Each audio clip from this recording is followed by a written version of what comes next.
Hello there. Welcome to the Catholic Underground, your Catholic podcast. That is your Catholic guide to the digital continent. I'm Father Chris Decker. It's episode number 185. Joining me, as they always do, because it's just kind of what they do, we've got on the horn tonight, Joshua LeBlanc from cybercatholics.com. Hello, Joshua. Good evening. We've also got Father Ryan Humphreys, who joins us from his perpetually bad internet connection in the midst of bad weather. Father Ryan, hello. Hello, world. And that's how you know it's working, because everything's just conspiring against the podcast. It's nice to be back with you after a little bit of a 2-week absence. And really, we can say, just like of old, these were technical absences. It's what we like to call technical times. You'd think that it was a technical problem that caused none of the mainstream media to report on the March for Life. But as it turns out, everything worked fine. Everything was okay.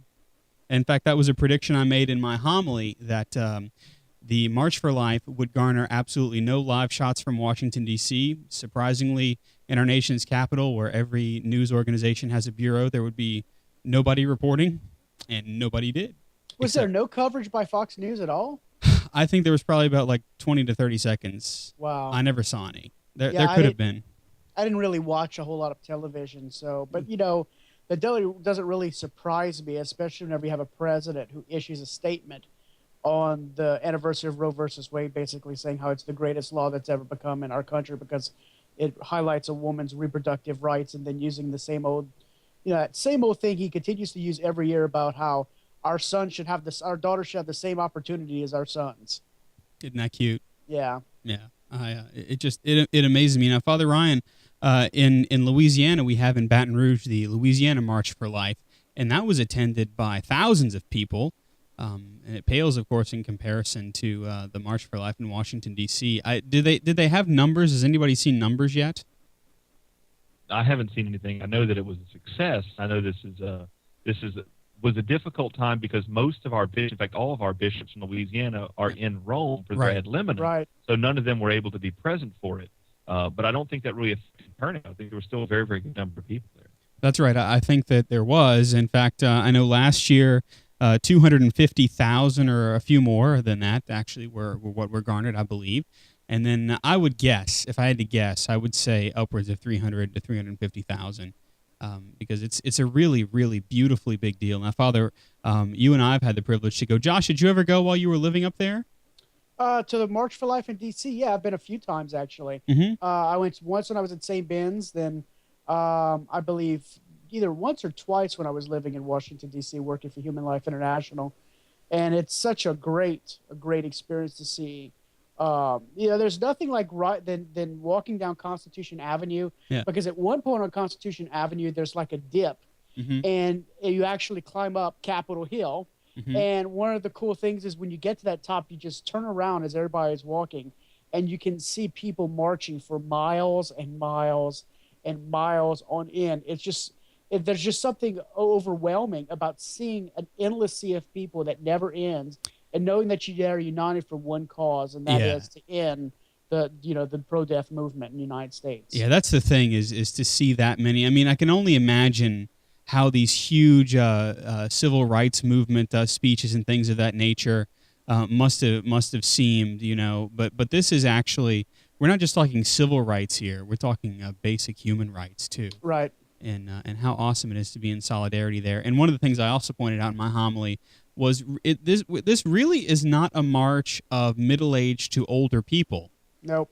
This is a young crowd. No, and that's exactly the case. Vastly, the number of young people, I would venture to say age 15 to 35. Mm-hmm. I would say they probably encompass about 80%, or even more than that, 80 to 85% of the people who are out there. And to just see all of these people was absolutely amazing. And what's really interesting is we talked about the media at the beginning of the show. Yeah. And one of the things that even when the media does cover it, they like to highlight is the protesters get more coverage. Right. But in all the times that I've ever gone, the 2 or 3 times, you never see more than a dozen to a couple dozen of protesters. There's never that many. I mean, I think the most I've ever seen was, like 6 gathered at one time. And then as you get towards the Capitol, there were like 6, another 6 or so gathered there. There's never that many, but yet they seem to get so much press time. Yeah, I guess they're being the voice for the voiceless by talking about the protesters. In fact, C-SPAN deemed it an anti-abortion rally. I think that you can call more than 300,000 people something a bit bigger than a rally. Yeah. CNN said there were hundreds of people in attendance. It's always interesting to see the spin, and yet the whole idea that social media is around the world a thing of revolution, right? Right. Social media has caused revolutions in so many of the countries, not necessarily for the good, but even traditional media broadcasters like EWTN. I was interested because I watched some of their coverage. They actually had a social media desk that they used, and so they had somebody that they would throw to, and she would read emails that came in. She would read the Twitter feeds, and she'd also read things that were coming on Facebook. So I thought that was a really clever thing that they are beginning to understand. Yes, we have to cover this because this is how young people are actually communicating with one another. Yeah, exactly. And so very good. We hope to be able to take Catholic Underground one of these years to the March for Life. My brain is already kind of working a little bit, so maybe one of these years you'll see myself, or maybe even Josh and myself. That sounds like a good project for next year. Doesn't it? Yeah. In fact, I'm already trying to think about some ways to get some video coverage out as well. So we're thinking about it, and I promise Josh it'll be better than the last time we went to DC. I promise, with all that it was within me. Okay. So that's the March for Life, and we hope that if you went, you want to chime in and be one of our official CU correspondents. What happened? Let us know. Backchat at CatholicUnderground.com. Now, if you drove to Washington, Joshua and one of our tech producers, Nick, and I drove to Washington for the Pope's visit, and I wouldn't recommend it to anybody. It's just I could do that thing in my sleep. You're on autopilot when you do that now, huh? Yeah. Well, I think maybe if we had a Ford vehicle, it would make it a little bit easier. Did you like that segue? Yeah. Ford has not paid us at all for this. But one of the things that I think is really cool, Father Ryan, that you might be able to speak to a little bit, is at the Consumer Electronics Show, Ford was branding itself not as a car company, but as a technology company. Actually, as a consumer product company, as a consumer electronics, consumer marketing company. Yeah. Because what they're really trying to do is they're trying to reinvent the vehicle, not just with useless little features like, ooh, we magic new headlights, that follow where your tires are going, but really by trying to re-understand from the bottom up what it means when you get behind the wheel of a car. And they do have some snazzy features like, you flip a switch and the car will park itself, which I admit is exceedingly cool.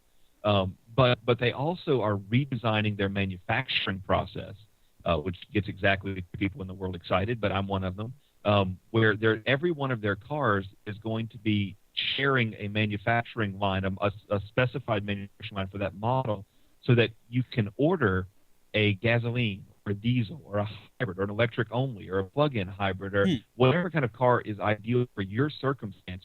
You can get every model in that. So there's not just a Prius. You can get the Ford Escape and this kind of thing. Or if you want a plug-in hybrid of the Fiesta, you can do that. And this just makes me happy because I like to see an American company trying to recover itself. And on top of that, they have some pretty snazzy stuff. One of the great insights that a lot of these car makers have had is you can't update the firmware on your car enough. You just can't do it. You can't do it often enough to make it useful. And so, hey, why not let your car talk to what everybody has, like an iPhone or an Android? Mm-hmm. And so Ford has been building in the ability basically to talk to the cell phone of the person in the car. Yeah. And yes, you can do some voice control and stuff like that, but they're also giving you the ability, like, this is what I want to do. Next year, I want to buy a 2013 Ford Escape or a Ford Flex with the plug-in hybrid option. Now, what that means is I can sit in my house and pull out my iPhone, and it'll tell me the range that I can go in that car before it has to start using gas. It'll tell me the range I can drive with the current amount of gas in the car. I can tell it, no, I want you to charge on off-peak hours because I'm in a place that charges differently for that. And I can control all those kind of features from my iPhone. You can also run, like it's called Sync App Link. You've got tons of access, things like Pandora and, and plenty of other things like that. It really is taking out some of the main drawbacks that consumer technology has had in the car and creating something amazing. Now, there's also another company that's working not with Ford, but along the same lines, producing an Android clone, basically a version of Android that runs on car electronics.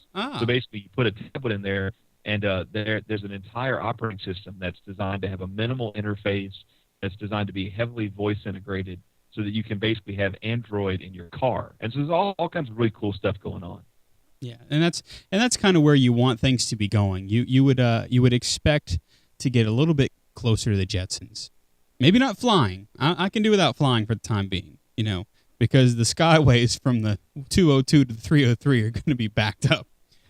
Get off and head for the 404, but it's going to be that way. So, at any rate, we're going to be watching that because actually I will probably be in the market by the time that I'm done with however long my parish assignment lasts, because out in the country there are quite a few miles you put on a car. You know about that, Father Ryan?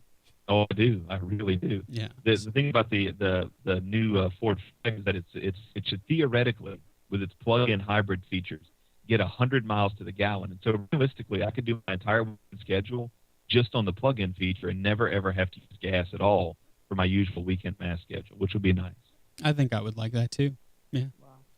Now, Google has been, I don't really know what they've been doing. Nobody really knows. But they have a good idea for increasing network security, and everybody's always worried about this sort of thing, aren't they, Father?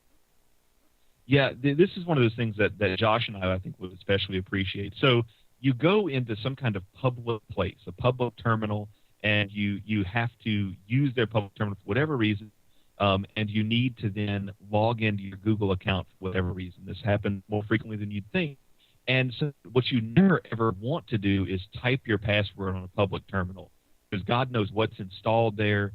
God knows what's going to be stealing your data, or at least reading your data. Usually malware. Yeah. Yeah, I mean, there's no good thing that can ever come from going to a public terminal and typing in your password. So Google has done is created this cool little hack that they're building in. So you go to accounts.google.com/sesame, and you find a QR code, this little square thing with all the crunchies in it, and you take out your phone that's logged into Google and you scan it, and then Google says, oh, that's that guy right there. He's really using that computer. And then without typing anything, you bypass all keyloggers and you see your Google account doing whatever you need to do. Now, really I could kind of see, I could see where this would be used in a bad way. Why do you think? Well, I mean, all somebody would have to. Well, I guess if you're, how do you sign? If they stole your phone. Oh, okay. Well, I guess that would be it. Yeah, I was trying to think. I know there's probably a way for somebody to get that QR code. Oh, they can get the QR code all they want, but it doesn't matter, because until you scan it with your phone, then Google knows that's really the person who's sitting at that computer. That makes sense. And so if you scanned it with another phone that didn't have credentials, it would just say, I've got nothing. So that's how Sesame works. Thank you. That's how Sesame works. Yeah. There's two kinds of security. There's something you know, or there's something you have. Mm-hmm. And if there's something you have is like a key, something you know would be like a combination. This is taking advantage of that alternative of, you don't care what you know, we want what you have. We have like a thing with you that can prove you're really you. I see. Very cool. So this is live. It's ready. It's working. It's live and working. I mean, it's a very specific circumstance for a nerd who's got a phone that's signed into Google, still being forced to use a public terminal for whatever reason. Yeah. But I mean, I guess from time to time that's a reality. Yeah, that's true. Joshua, you think you're going to use this event? Of course, you pretty much always have some sort of an access to Google, your Google Mail and things like that. What I usually do is I'll VPN back to my office, so that'll create a secure tunnel, and then I can do whatever I want, entering password-wise, because, again, on these hotspots, you really just can't trust them, because anybody can grab anything. Because Joshua is a level 12 geek, so that's really not an issue for him. Yeah. Yeah. I love and with phones and tablets nowadays, you have to wonder what you would need to do in a terminal that you couldn't do in your phone or on your tablet. Yeah, that's true. And for the first time in forever, if you're watching our video feed, Joshua's video is frozen and not Father Ryan's. Actually, Really? mine may be Yeah. frozen too. It's hard to say. I'm the only one who's not frozen yet. That's really strange, huh? Yeah, I don't know. I'm glad I'm not the only one who has that look of complete utter falseness. Yeah, Josh's is going to be made into a test pattern before too long as well. No. I just have to make sure that I go up and grab a good full screen of Joshua with his face. So if you're watching our video feed, that's what I'm doing right now, so that I can have fun with this image later. It's all part of the package here at CatholicUnderground.com. So we're going to move on to actually something that really surprises and does not surprise. The Holy Father, in his latest message for World Communications Day, which, as I recall, is something that was called for by the Second Vatican Council, in addition to like the World Days of Prayer, etc., World Communications Day is something begun by the Holy See, and the Holy Father's annual message is usually something pretty captivating. This year, silence. And that's just amazing. I know, Father Ryan, whenever you were reading, actually whenever it came over the wires last year, we kind of had a ooh moment because it seemed to kind of dovetail with what was happening with CatholiCon, correct? It really did. You know, I remember very consciously I'd prepared a sermon for the Saturday morning Mass, which was a traditional Latin Mass. And the very first words out of my mouth were, we're at a communications conference, and we've got to all be wondering why we would consider doing a Mass in a dead language, where, you know, half of which is said silently between the priest and the Lord. And it just kind of, the sermon, I did not follow what was left on the page, and it just kind of turned into a meditation on the need to be quiet and the need to absorb what the Lord has to say, as opposed to putting myself in the way of that. And of course, the Pope took a much more profound direction than I could have ever hoped to. But the entire message is about the danger of having too much, that signal-to-noise ratio that we talk about, where you're constantly inundated with information. You know, there's constant new stuff on your phone and on Facebook and on your TV and on your everything else. And the Pope is reminding us that while words are important, and words are absolutely important, remember the Scriptures say faith comes through hearing, he also says that silence is where things really plant and grow and turn into something meaningful. That's right. Silence, he says, is an integral element of communication.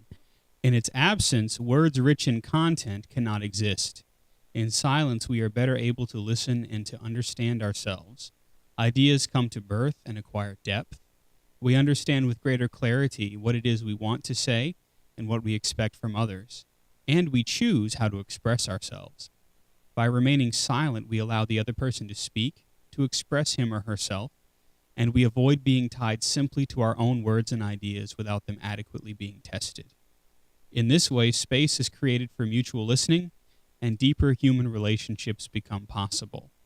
This idea of a deeper human relationship seems to be a theme that the Holy Father is really taking a lot of time to develop, and it's interesting that he uses silence as a way to show how authentic friendships can develop, because really it is in silence that the Word made flesh came about, right?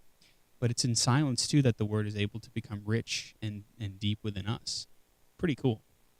Yeah, you know, there's another quotation further down that kind of creates this interesting counterpoint where the Holy Father, and I don't know if I have it in front of me, but he says, you know, we're talking here about communication, we're talking about interpersonal relationships, and that's what the Holy Father focuses on while we're talking about websites and technology. And he says, you know, we don't have to sacrifice interpersonal relationships just because we're on the web. Mm-hmm. And there's some fascinating things that go with that notion of, you know, we tend to think of the web as depersonalizing, and the Holy Father's saying that maybe have been the way it has been, but we've got to work hard to make sure that's not the way it will be. Yeah. And it seems like he's ahead even of what social media gurus are thinking by saying it's not just about communication, it's about interpersonal relationships, Right. about how those can be, that's not impossible to do over the web. And I think that's the biggest mistake people make whenever they think of social media. They think of it as a replacement Right. of, rather than something that leads you toward interpersonal communication, because we know that, of course, as the Holy Father is saying, that interpersonal communication is always the best. But as you know, individuals who are involved in social media, I know that there are individuals that I've come into contact with that I would have never, ever had the experience of meeting otherwise. And I think Right. of events like CatholiCon, Yeah. in which people who we meet, who've met virtually, we have a real life meetup and then build those interpersonal relationships that can only have been brought about through social media.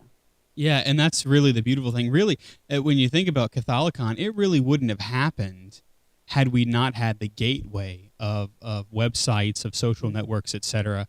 And then how much more beautiful is it whenever you actually get to meet TV's Pat Ryan or meet a Matthew Beardsley, gaze upon his kilt with your own eyes, after having talked to their Facebook page, that's a pretty cool thing.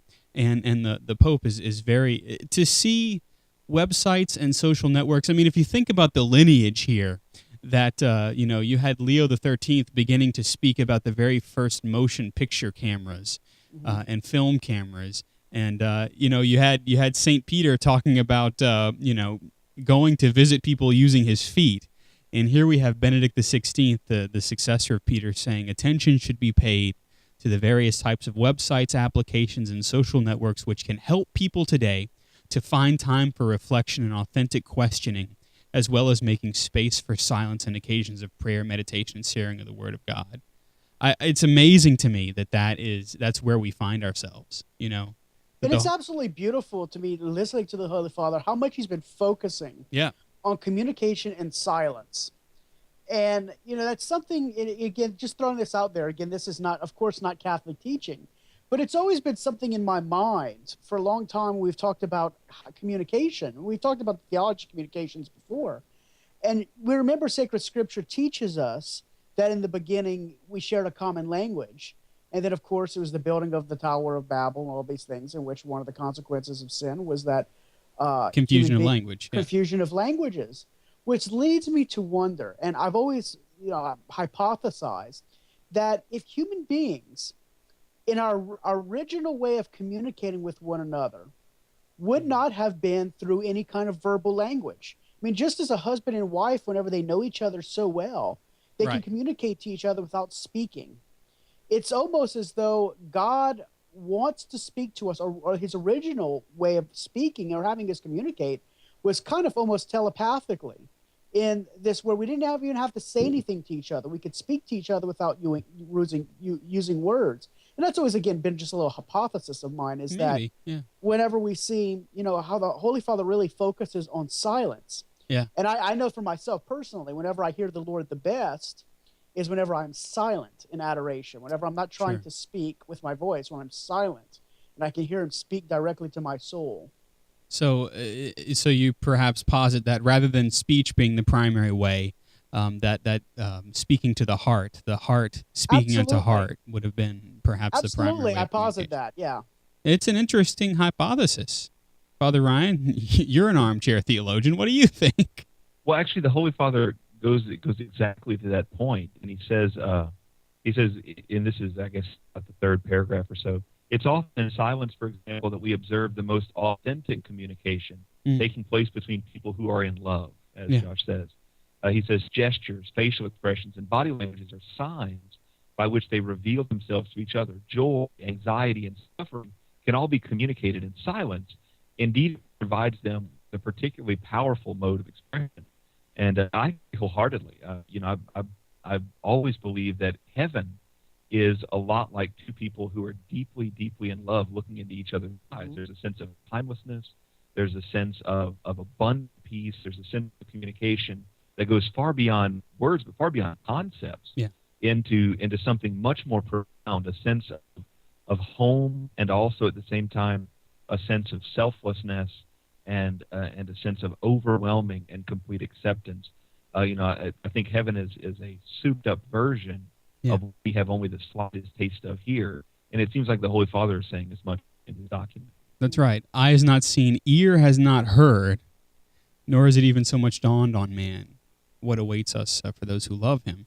And that's the thing. Oftentimes when we think about heaven, we tend to think of it in a sensual sort of way, right? Because that's what we have to work with. And yet learning the gift of silence in our world today, learning that within perhaps adoration, learning it within the appropriate times during the Mass, learning it in our own private prayer to listen, to wait upon the Lord, those are all ways in which we are being prepared. I mean, if you think about all the saints, even the most active saints, right? The key to prayer, the key to holiness is ultimately contemplation. And the only place that contemplation happens is in silence. And so how beautiful... Go ahead, I'm sorry. I was going to say, and how beautiful it is that as we talk about communications, we think of mass media, that actually silence has a place within mass media as well. I think in particular of the greatest gift the church has to offer to today's world, and I believe firmly that's the sacred liturgy. Mm-hmm. And toward the end of his document, Pope Benedict says, in speaking God's grandeur, our language will always prove inadequate and must make space for silent contemplation, as you say, Father. Because out of such contemplation springs forth all its power, the urgent sense of mission, the compelling obligation to communicate that which we have seen and heard, so that all may be in communion with God.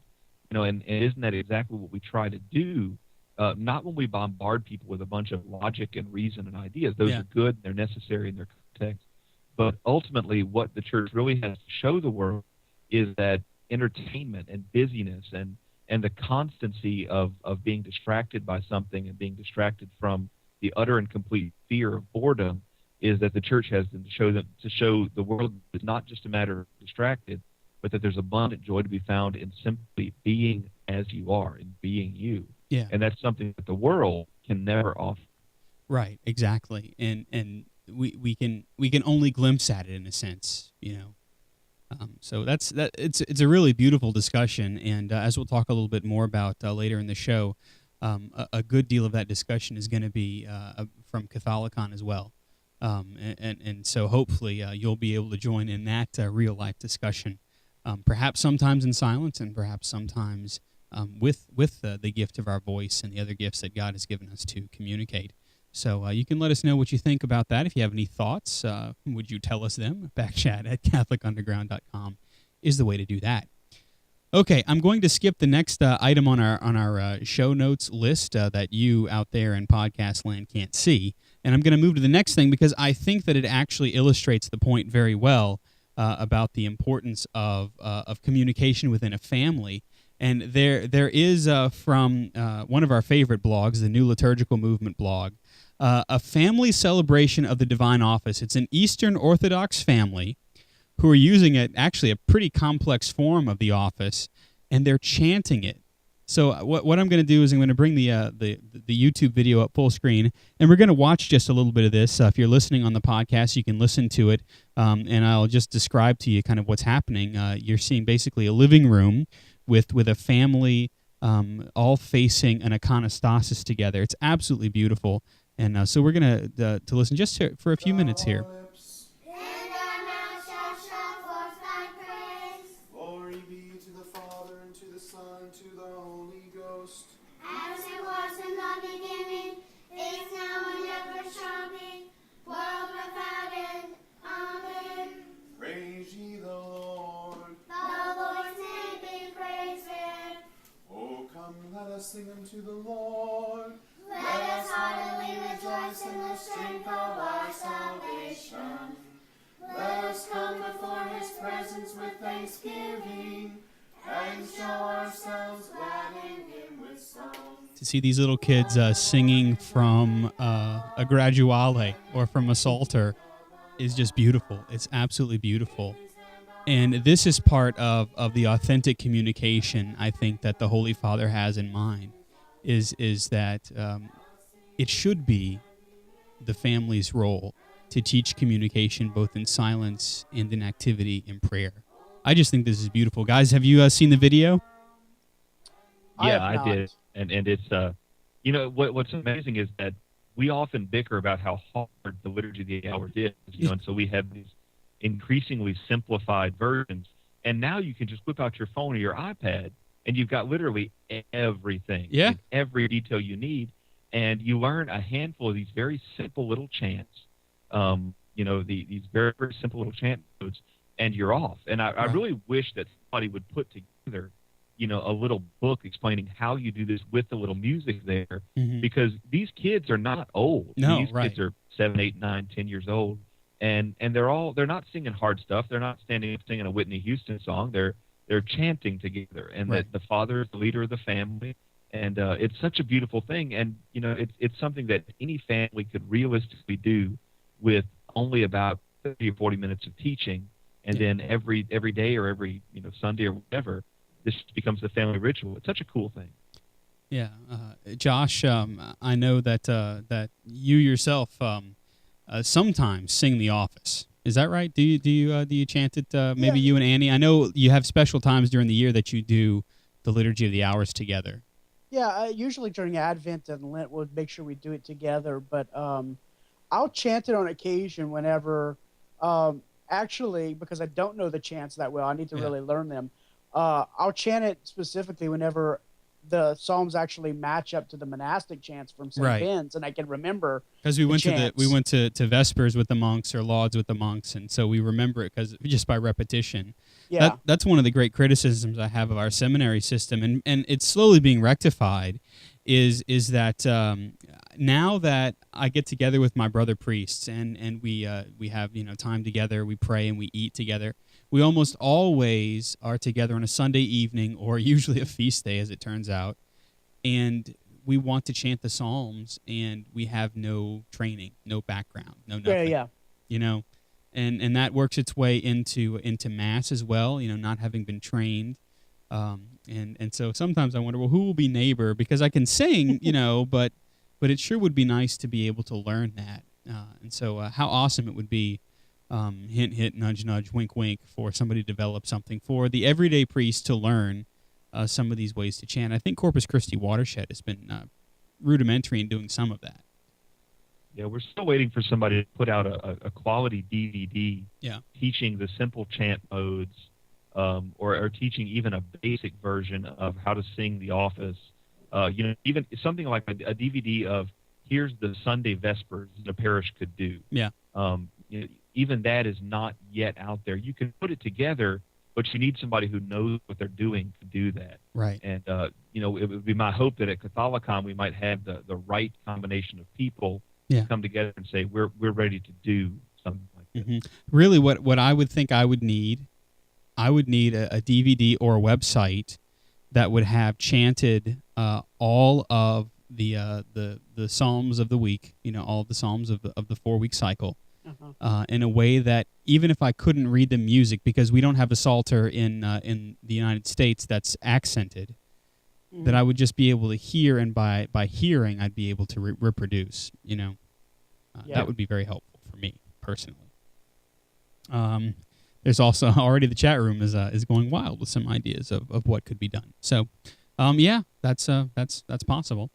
We move from that beautiful witness of the family praying to vocations, because vocations, of course, they come from families like this that pray together, families like this that aren't afraid to get out some of the more quote unquote difficult parts of the church, to get out the Liturgy of the Hours and to pray that together. I was reading some of the comments in that article of this family.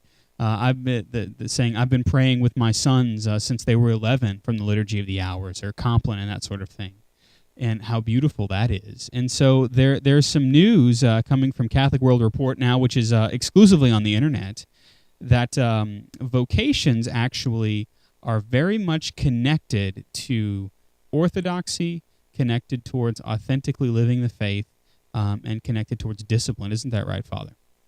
Yeah, a lot of people who are kind of on the inside, people in seminaries and people who work with a lot of religious orders, have been, kind of hinting at this for a while, that young people are not interested in a minimalistic picture of the faith. Yeah. When you have a youth group, like the youth groups that you see at the March for Life, yeah, those youth groups are not the people who are wandering around and are not interested in anything. Those are the groups that are doing service projects, that are having serious prayer time, and that are, doing major fundraisers to get on a plane because they believe in what they're doing. They're not looking for Catholic light. They're not looking for cafeteria Catholicism. They want to understand real asceticism, real discipline, real work, because they know that something deep down within them knows that that's what Christ called for, not cowardice but heroism. And so as you look around those dioceses that really have a lot of vocations, the trend you find is that those bishops that say this is what it is. We're not expecting lightness. You're not going to be living in the most comfortable room in the world. You're not going to be developing a fine taste for Scotch pate and caviar. You're going to be on the front lines converting people to Jesus. And those religious orders that say you're going to be seeking the life of perfection, it's going to hurt a lot. It's going to be miserable, and you're going to want to leave frequently for the first couple of years. Right. Those religious orders are filling to the hilt, while religious orders that are all about eco-friendly sweetness and big smiles and let's bring people to the Lord by smiling as hard as we can, those religious orders are dying off. Right. And that's the thing.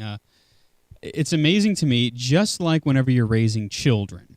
And of course, I'm celibate, so but I know how as I was raised, and also I just observe good Catholic parents. The discipline is always clearly spelled out.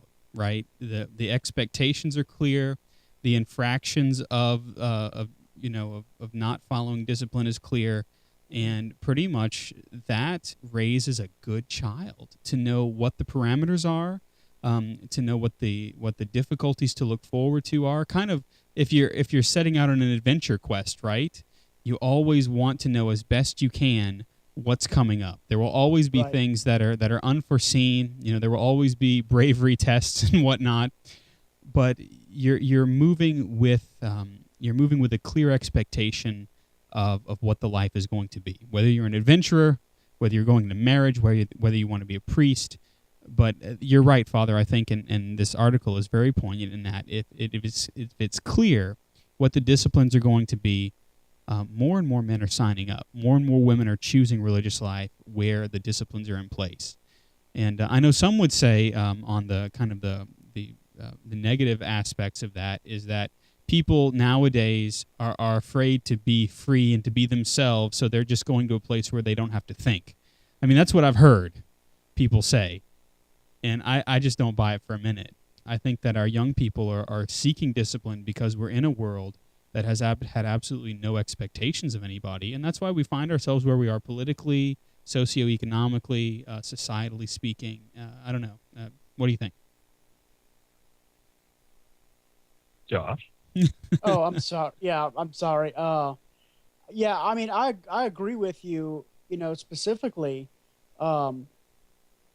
in all of this, specifically when you look at the vocations in the United States over the past, 20 and 30 years. I was having this conversation with someone a couple of days ago about how we as Catholics, when you look at parishes that have this close-knit community, for the past 30 years, it's been those parishes that are so-called socially progressive.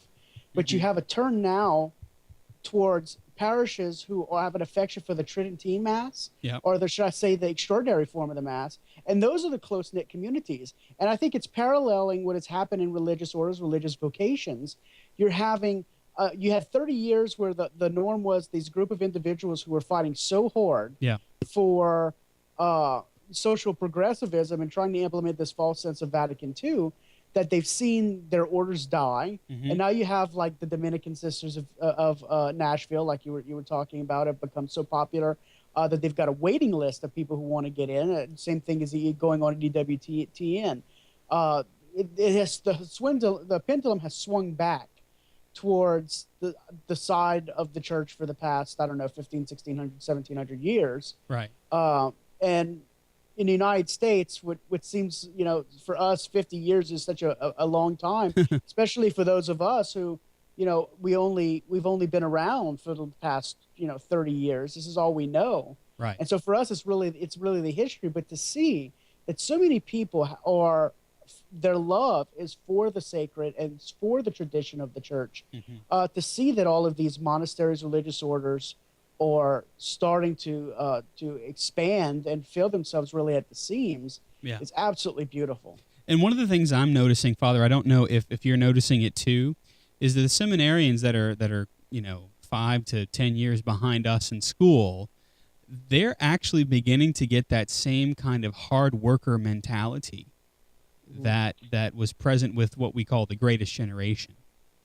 Yeah, I think that a lot of that comes down to Pope John Paul II, which is he was responsible, I think, for more vocations than any priest. Yeah. It certainly when I was at seminary, more men said, I don't have a particular priest in mind, but it was the sense of you're being called to be the heroes of the next generation.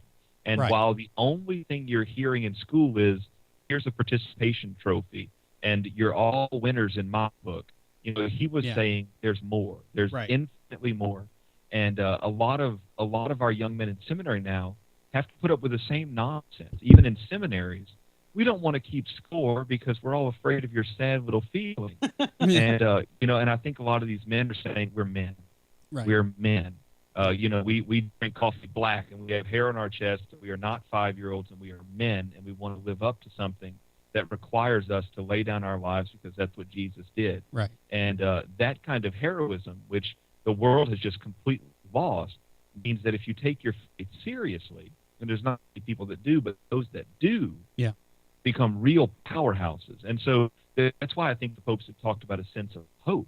Mm-hmm. Because even when there's a sense of sadness that the world is really, in the proverbial crap, there is abundant hope because of the overwhelming power that the gospel has. Yeah. The gospel came into a world that stunk and immediately transformed it. And we're looking at 2,000 years later, very, very similar turn of events, and the gospel has the same power that it's always had. And when those people who embrace it really embrace it, it's transformative. It's transformative, and it doesn't only transform the individual, but it transforms the world. I mean, absolutely. That's the thing about true hope, and of course the true faith. Well, politicians don't change the world; saints change the world. Absolutely, and oftentimes it's saints who know when to speak and when to be silent. They know when to contemplate the mysteries, when to gather their thoughts. And then when to be able to express that, to be able to tell, Mr. Prime Minister, this is far enough, and that I think I see in some of our younger men, and in a really cool way, I see it in a lot of our older priests too, who are kind of reconnecting with, that was when the Lord smote me with His love. That is whenever I decided I wanted to be a priest, And I'm just amazed looking at my own priesthood about how much I get my behind kicked spiritually and psychologically and everything, just because I was at and Father Ryan, I don't know if this is the same for you, but being at kind of the forefront of the JP2 generation of priests, I don't think that the seminary system was able to adequately prepare us for really kind of the cleanup job that we're having to do, where the faith has been lapsed in so many areas in so many ways. To say nothing of the fact that, you have, 3 parishes, I have 2. So, right. That sort of thing. Yeah, I found as a priest that there's so many things I don't know. And I'm not just talking about mild experiences. I mean, someone coming up and saying, I have a basic question about the fundamental living of the Christian life. Yeah. And I'm looking at them going, I have no answer for you. Because the seminary just told me to duck the question and be pastoral. That's right. And there's a lot of priests in our situation. And I think that's what the internet makes so valuable, is being able to go to a blog and say, oh, Epiphany chalk. Well, this is like a magic new thing I've never heard of before. Yeah, and neither have my parishioners. Yeah. This is astounding. And the fact that, real holy water, not the junky stuff where you just wave your hand around a little bit and say nice words, but the kind that the exorcists use because it actually works. Yeah. The salt and that kind of stuff that the seminary was so terrified to speak the name of.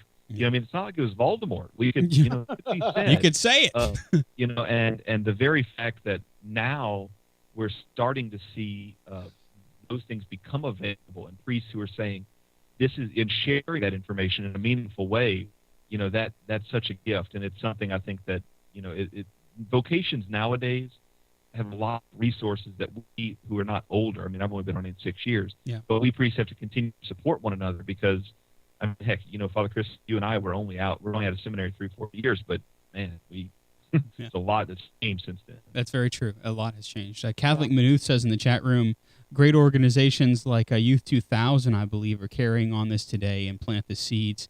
And a lot of young people across the world, Youth 2000, of course, being now a worldwide movement. And it's Eucharist-centered. It's centered upon the Blessed Sacrament. And that is the most sublime place that we encounter both silence and invitation to action. And that, I think, is the real key there. There you go. Yeah. So and that's another thing they didn't teach us in seminary, how to do benediction. No. You think this would be something that would be fairly normal, but that right. You throw an alb on and find a humeral veil. That's pretty much all. Yeah. Just wander around and say stuff. That's right. Wander around, sputter out sentence fragments, light things on fire, and say stuff. That's a liturgy. No, it's not. That's really not. So we move from that. I don't even know how you segue out of that into something that we're all very excited about. And Father Ryan, I figure we'll give you the opportunity to speak a little bit about it. And that's CatholiCon. It's coming up. We've got dates. We've got a hotel. We've got a venue. We got it all. And a letter from the Archbishop. Did we really? Yes, I do. Oh, really? Well, that's news to me. Yeah. So Father Ryan, tell us a little bit about what's in the development works here. So CatholiCon 2011, we were very happy with. We felt like we were successful. We didn't make a lot of money. We didn't lose a lot of money. We just feel like things worked out the way they needed to. Yep. This year, the theme that came for this year's conference out of last year's conference is Christ, the perfect communicator. And we're very excited. That was something Father Z mentioned in one of his talks, and it just seemed like this is going to be our next year's conference. So for 2012, we'll be talking about Christ, the perfect communicator. We're going to be setting up shop in downtown New Orleans, just a few blocks from the French Quarter and some of the best food in the civilized or the uncivilized world. That's true. There's an enormous amount of opportunities for families to come, and even if not everybody's interested in the conference, there's plenty of walking to do. I know I've walked the French Quarter many times myself. We're recommending the conference to people who are in a number of categories. Number one, if you're going to be interested, if you're a lay person working in old or new media, if you're a radio, TV professional, print press media professional, those kinds of things. If you're working in a liturgical apostolate of any sort, sacred music, anything like that, we want you to come to the conference. If you're just a talented person who wants to be part of the new evangelization, we want you to be at this conference, and you're going to want to be at this conference. Finally, if you're somebody with $250 and you want to know how to be a missionary on the digital continent, we're going to set you up. Josh will comb your hair. That's right. We're going to make it happen for you. More specific info is going to launch in February. We have a very specific plan for that. And the official launch of the website, CatholiCon Expo, CatholiConExpo.com, will be very soon. There's already a splash image up there if you want to just go and check back from time to time. We want you to pray for us. We want you to ask God if you need to be there. Sponsors, advertisers, groups can contact us directly for more information at podcast@CatholicUnderground.com. We're going to see you on September 14, 15, 16. It's the Triumph of the Holy Cross, September 14, 15, 16 this year in New Orleans. We hope to see you all there. It's going to be a great event. We didn't seem to plan it to coincide with the Triumph of the Holy Cross, did we? No, but it worked out just right. Yeah, that's pretty cool. That's awesome. So yeah, visit CatholiConExpo.com, CatholicONExpo.com. We'll be launching February 1, I believe, with our website, and then you'll be able to get a lot more in-depth info than what we can give you on the podcast at present. So there it is, in all its glory. We hope that you get excited, because we're getting excited too. All right, we're going to move from CatholicCon to that little thing that we like to call our Pick of the Week. You know what's really weird? Is that I'm getting audio on the computer down here, but not... I don't know. Anyway. I'm trying to... Is it things working? I'm sorry. Yeah. I talked and nothing happened. Yeah, we had a little bit of an audio glitch, but it's okay. So we're going to move right on back. We fixed the glitch. We fixed the glitch, yeah, as we don't. Anyway, so Joshua, since you seem to be the person who's actually, most together, why don't you give us your pick of the week this week? Well, as you know, I am a fan of the Wood Off, and We do know recently, that. this is true. And recently, whenever they had a Wood Off, I guess it was probably sometime last week, I followed this thing like it was the plague, and lo and behold, there is a device that comes up, and all it says is it's a video streamer, wireless streamer from your computer to your TV, and I said, sure, why not? Let me buy, a couple of these things and see how they work. I don't remember how much they were. They weren't terribly expensive. I want to say $75 a piece, maybe a little more than that. And basically, the device is called a V-beam. And what I'm holding in my hand right now is the USB remote, or should I say the antenna, the USB antenna. And the way this thing works is that you plug this into your computer, and it has an antenna on it that connects to a base that you plug into the wall. And then from there, you have options to come out of that base with either a component cable, composite, or it's got a couple of USB ports as well as HDMI. So what I did is I actually connected it to my television HDMI.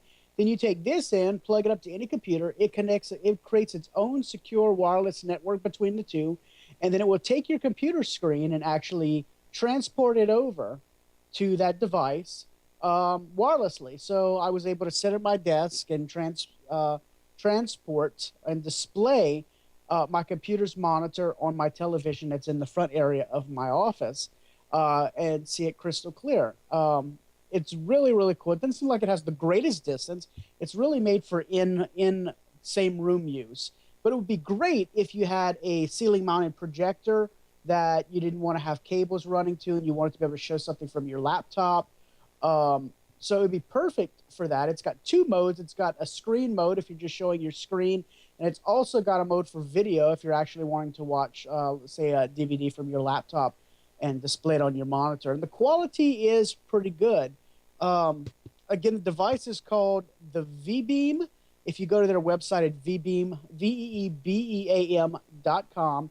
there's a Vimeo video there. You can actually watch how this entire system works. That's pretty cool. That's definitely something that we'll keep our eye on. I know I went ahead and ordered one too because I was actually pretty interested in what they were going to do. So I know mine will be at CatholiCon because that's why I bought them. Yeah, we actually bought them because we have some ideas for some kiosks and things like that. So yeah, I'm excited about that. You got two, so I've got one, so that's three. Yeah, because I can count with my hooves. That's clever, man. You like that? All right. Oh, you people, you. Okay, my pick of the week, I think. I was strolling, as I often do, through the App Store on the iPhone, and I ran across a Catholic app that I hadn't seen before. It was buried in productivity, I think, which is an odd place for it. But let me visit over here. I'll bring up my iPhone on the screen here. And no, I didn't just choose a pick of the week from my iPhone so I could use this really cool technology. But anyway, it's called the Catholic Directory Mass Times. And so basically it's the masstimes.com or .org website, but in an app form. And so you can find by your current location, you can search by address, you can bookmark certain churches. So like right now, if I go find by my current location, it tells me, well, it's a good thing I'm sitting at my parish and it knows that. I am 0.3 miles from my current parish, which I guess if I walk from my rectory to the sacristy, that's where I'd be. And then I bet it GPS'd you wrong down the road. I think that it did, actually. It really did. And so these are all the churches in my area. So how cool that is that wherever you are, you can get your mass times and the physical location of a church, and it uses more or less your actual physical location, or if you know the address, you can search it. In fact, I just updated St. James's Mass schedule and everything. So we'll put that in the show notes. It's in the iTunes store, and it's free. It doesn't cost you any dollars of money, which is a good thing. So that's my pick of the week. Father Ryan, your pick of the week, KSA. So. Well, as happens often with priests, a person came up to me, a lay person came up and said, "Do you think I should let my kids read this book?" and so I said, "Well, how long is the book?" And they said, 200 pages. I said, "Well, I'll read it and I'll let you know." So I read the first of the Hunger Games trilogy by Suzanne Collins, and I enjoyed it so much that in one day that I went ahead and read the second book the next day and the third book the day after that. And they were short, they were simple, they were inexpensive on Amazon, and really interesting reading, worth taking the time to. There's not a lot of messages or spiritual content. It's just a fun, quick, kind of read that has some nice base moral messages in, and it's got some real drama in it too. It's a fascinating story and a story that has some nice twists and a story that I enjoyed very, very much. It's teen lit, but I don't think an adult would be horrifically offended unless all you've ever read is Moby Dick, Heart of Darkness, and Prometheus. But it's a good series, the Hunger Games trilogy by Suzanne Collins. It's on Amazon, and it's in our show notes, and it's a good little series. I think you should take it for a trip and see what you think. This is nothing like the Brothers Karamazov. I wouldn't have anything to do with it. There's no German in this book at all. And why shouldn't there be? We'd also like to take a moment to thank Audible.com for their sponsorship of Catholic Underground. Audible is the world's leading supplier of audiobooks and spoken word digital audio. If you surf over to audibletrial.com/Catholic Underground, you're going to get 2 free weeks to try the service out. The Gold Plan offers you 1 audiobook every month and gives you access to tons of free and discounted material, books, magazines, even daily newspapers like the Wall Street Journal or the New York Times. Turn your commute, your time at the gym, or your yard work into something meaningful. This week, we'd like to recommend The Hunger Games because I just recommended The Hunger Games. The audiobook is quite good. I listened to part of the 3rd book via audiobook. It's quite interesting. Go to audibletrial.com/Catholic Underground, find The Hunger Games, and listen to them. Very cool. So that's a pretty good recommendation there, Father. Thanks to know. all of you always who donate to Catholic Underground. We're happy that you think that it's a worthwhile apostolate. We ask that more of you would consider doing it too, because of course we've got a CatholiCon coming up, and we'd actually like to continue to upgrade some of our equipment so that we can continue to show you really kind of the best in tech for podcasting, at least within a framework of your average everyday person. So we do that with you, with your help. So let us know if you can help us out. Podcast at CatholicUnderground.com is the best way to do that, to get in touch with us. If you want to link to our Twitter feed, you can certainly do that. You can get our Facebook page and all of those other ways in which you can get in touch with us. That's at CatholicUnderground.com. Visit without delay. We finally got our Salt and Light television feed working again. So if you want to see Catholic television from Canada most of the day, you can go to CatholicUnderground.tv whenever our show isn't on. In fact, we'll be going back to Salt and Light probably within the next 30 minutes after the show. And so you can get there at CatholicUnderground.com or .tv. Alrighty, joining us, the headmaster of the British School of Punctuation, known to his arch nemesis simply as Baron Von Apostrophe, Joshua LeBlanc from CyberCatholics.com. Joshua, thank you for joining us. Hello, everyone, and good night. That would be what Baron Von Apostrophe would say. Hello, everyone. Hello, comma, everyone. I love the Oxford comma. He does, and he's actually gotten me back into the habit of using it too, I must say. Thank you, Joshua. Kind of changed my whole outlook on stuff. Okay. Yep, found myself tripping on a mountain with the comma. Anyway, we got Father Ryan too. His church is online at campdycatholicchurch.com, and all of his personal posts are on Twitter. I mean, we're talking without the comma. He's Father Ryan. He is at F.R. Humphreys on Twitter. Thank you, Father. Yeah, it's been a blast. Yeah, it has, hasn't it? I know what. And you know me, I'm Father Chris Decker, and you can always catch my sometimes personal posts on Twitter. I am at Digital Catholic on that illustrious engine. And you've been tuned in and you've hung out with the CatholicUnderground.com crew, and we thank you for hanging out with us on this digital continent. We're Catholic Underground. We're Faith Gone Digital. We'll see you next time.